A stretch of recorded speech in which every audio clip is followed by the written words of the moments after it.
The movie starts with the protagonist, Craig, introducing his hometown of Harlow, Maine. It is a picturesque village with only a few prime places. Nothing really happens here, and all the people are boring. As he narrates the story, we learn that Craig has moved away from Harlow in the present, and is recounting his time spent there as a child during the early 2000s. He also talks about the weird experiences he went through in his hometown. The movie then flashes back in time, where it is revealed that Craig lost his mother when he was still a young boy. He still blames himself for it. However, the cause of death is not mentioned. Next, we are introduced to a local billionaire and the richest man in Harlow, Mr. Harrigan. Being a devout Christian, he regularly visits the church and prays to God. One day, when he sees Craig reciting a story, he is greatly impressed. So, the same evening, Mr. Harrigan visits Craig's place with an offer. He wants the young boy to read him books of all kinds, as he is losing his eyesight. In return, Craig will be paid $5 an hour for his service. Unsurprisingly, the latter accepts without any hesitation. On the first day of the service, Craig is astonished to see the billionaire's grand villa. It appears to have all the luxuries one could wish for, but despite having over 50 rooms, only 2 more occupants, a gardener and a maid, live there. After a while, Craig greets the old man and starts reading a book to him. He continues doing so 3 times a week. The old man also provides Craig with some lottery tickets as a bonus. Although Craig had agreed to take up the work initially for the money, he grows a strong and caring bond with Mr. Harrigan over the next 5 years. After getting to know the billionaire personally, Craig also has an interest in knowing who exactly he is. So, one day, he goes to an internet cafe and looks up Mr. Harrigan. It turns out the old man used to be a businessman with a record of workers complaining about his strong-willed nature. Surprisingly, some of them were so fed up with his ruthlessness that they even committed the unthinkable. However, this doesn't affect Craig's view of the old man, and he continues reading him books and novels. The movie then skips by a few more years, and now Craig has become a teenager. He starts attending high school at a popular institution outside the city. Unfortunately, Craig runs into trouble when he makes eye contact with a bully named Kenny on the very first day of school. During the lunch break, Kenny approaches Craig and casually asks him to polish his shoes. When the latter refuses, Kenny becomes a little too harsh on him. Thankfully, before things can escalate, the science teacher, Miss Hart, intervenes. Later that week, Craig has a word with Mr. Harrigan about the incident. The old man advises him that he should always deal with the bullies harshly, be it at school or in business, as he himself had faced. After getting familiar with a relatively new social life in the new school, Craig realizes the importance of smartphones as almost a social currency. The high school cafeteria, where all the cool and rich kids meet, is divided by the types of phones that the students carry. For instance, the group with the iPhones is a bunch of douchebags. It is considered the coolest. Wanting to fit in with this crowd, Craig asks for an iPhone from his father. Unfortunately, the old man immediately refuses, stating a teenager should only focus on his studies. But on Christmas Eve, Craig receives another lottery ticket as a bonus gift from his employer, Mr. Harrigan. When he scratches it, he finds out he has won a whopping $3,000. To make his day even better, his father finally gets him an iPhone as a Christmas gift. Feeling ecstatic with the gifts he got, Craig uses his new iPhone to call Mr. Harrigan first, to thank him for the lottery ticket that he had won. They chat for a while before calling it a night. The following day at school, Craig excitedly shows off his new phone to his friends. He then goes to the cafeteria to join the cool kids, where his crush, Jennifer, is seated. Next, in a voiceover, Craig reveals that he has developed an understanding that his old employee is lonely and helpless without him, and he too perhaps feels warm while spending time with Mr. Harrigan. It is out of all these feelings that he decides to give an iPhone similar to his to the old man, not just to introduce him to the new technology, but also so that they can keep in touch with each other from wherever. Therefore, Craig buys the phone and politely gives it to his employer. This is some Steve Jobs propaganda right here. Initially, Mr. Harrigan denies keeping such modern objects close to him. He believes that he will become addicted to them. However, Mr. Harrigan is quickly swayed over by the phone when Craig shows him the process of live tracking stock prices. He can also read up-to-date news, unlike newspapers that inform news a day late. Over the next few weeks, Craig teaches him new things that can be done with a smartphone. Mr. Harrigan becomes so invested in the device that he even loses interest in the books that Craig reads for him. He simply keeps scrolling through his phone the entire day. James Joyce is cool and all, but have you seen the badunkadonks on TikTok?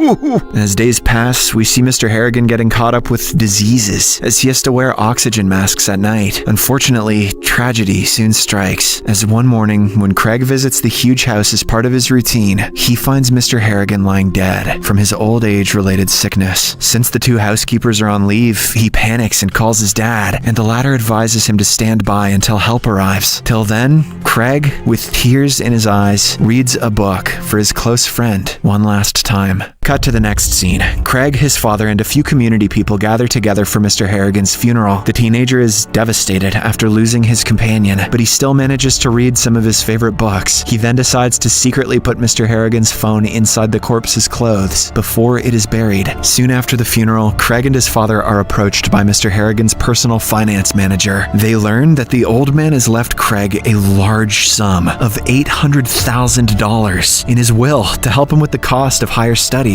Overwhelmed by such a grand fortune, and also out of genuine love and respect for the deceased man, Craig leaves a voicemail on Mr. Harrigan's phone. He admits that he would give up the entire sum if he could just have his old friend back. Craig also leaves a text message mentioning how he misses the time they spent together. This is when things start to get unnatural. The following morning, Craig gets a reply, which is a very cryptic message from Mr. Harrigan's number. Startled by this strange happening, he informs his father about it, but the old man firmly believes that someone must be playing tricks on him. When Craig cannot take such an explanation and insists on digging up Mr. Harrigan's grave in hopes of finding him alive, his father clarifies the situation. Apparently, the old man was alone that day, and due to extreme boredom, he died of a heart attack. The autopsy results verified this after an intense body checkup. Hearing this, Craig comes back to his senses and takes his father's words. As the days pass by, Craig continues grieving his loss, but he doesn't stop going to school. One day, when the local bully Kenny is selling narcotics, he is caught red-handed and expelled. Unfortunately, he wrongly assumes that Craig was the one who snitched on him. So, on the annual event day, he sneaks inside the school premises and beats up Craig. However, despite all this, the latter still doesn't report it to the authorities. Instead, he talks about it on voicemail to Mr. Harrigan's number, obviously not expecting anything to happen, but only as a means of sharing his grief. But,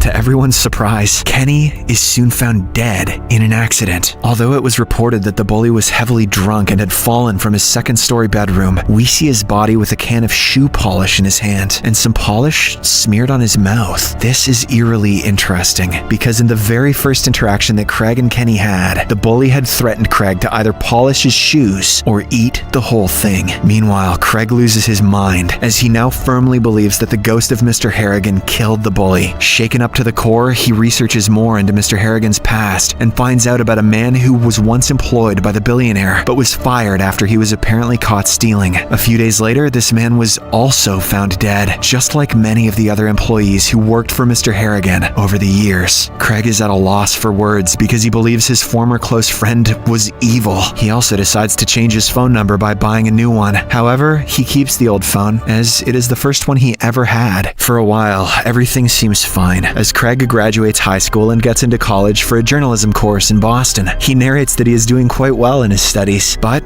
suddenly, his father calls him one day to give him another shocking and sad bit of news. It turns out that his high school science teacher, Miss Hart, was tragically killed in an accident. During his high school days, Craig had grown close to the teacher, as she was the only one who gave him support and company during his times of trouble. Craig then returns to his hometown and learns that Dean Whitmore, the man charged in this accident, had been drinking and driving. He was also previously arrested for drunk driving. Although Craig and the other students want Dean to be punished for his reckless behavior, the court lets him off the hook by simply ordering him to go to rehab for 6 months. Enraged that justice was not served, Craig decides to take matters into his own hands. He recalls the unusual supernatural power he possesses, and without wasting any time, he leaves a voicemail to Mr. Harrigan's number, requesting the murder of Dean Whitmore. The very next day, Craig feels bad about his actions and hopes that no one gets hurt. He also keeps checking the internet to see if Dean is alive. Unfortunately, his worst fears come true, as Dean is discovered dead in the shower of the rehabilitation facility where he was staying. Now that he is completely aware of what is taking place, Craig freaks out even more. He also begins to comprehend that he is technically to blame for the murders of 2 people, Dean and the bully Kenny. Craig just watched Death Note and he's freaking out. After coming to this revelation, Craig visits Mr. Harrigan's home and starts searching for any clues that appear supernatural. He doesn't find much in the room, but when he opens a secret closet, he discovers old pictures of Mr. Harrigan. Craig had always questioned Mr. Harrigan Harrigan's decision to hire him over some of the other boys, some of whom were better readers for the position. Now he has finally got his answer. Just like him, Mr. Harrigan also lost his mother at a very young age, and this is why he preferred Craig over the others. In the next scene, Craig visits the graveyard and starts talking to Mr. Harrigan's grave. He claims that he now understands the cryptic texts he had received from the old man's number. It actually meant Mr. Harrigan was asking Craig to stop contacting him. The main reason for this, according to Craig, is either that Mr. Harrigan was being hurt by these reach-outs because he was unable to rest peacefully, or that he did not want Craig to get hurt because the young boy was actually entering a mental state of anger and retaliation. After the visit to the grave, his old phone, the last means of communication between him and Mr. Harrigan, is finally thrown into the lake. This puts an end to their paranormal discussions for good. Craig also wants to get rid of his existing phone, but is unable to do so because cell phones have become such an integral part of modern life. What a moral. The movie ends with another narrated background, where Craig expresses his desire to be buried with empty pockets after his death, precisely meaning that he doesn't want anything, especially mobile phones.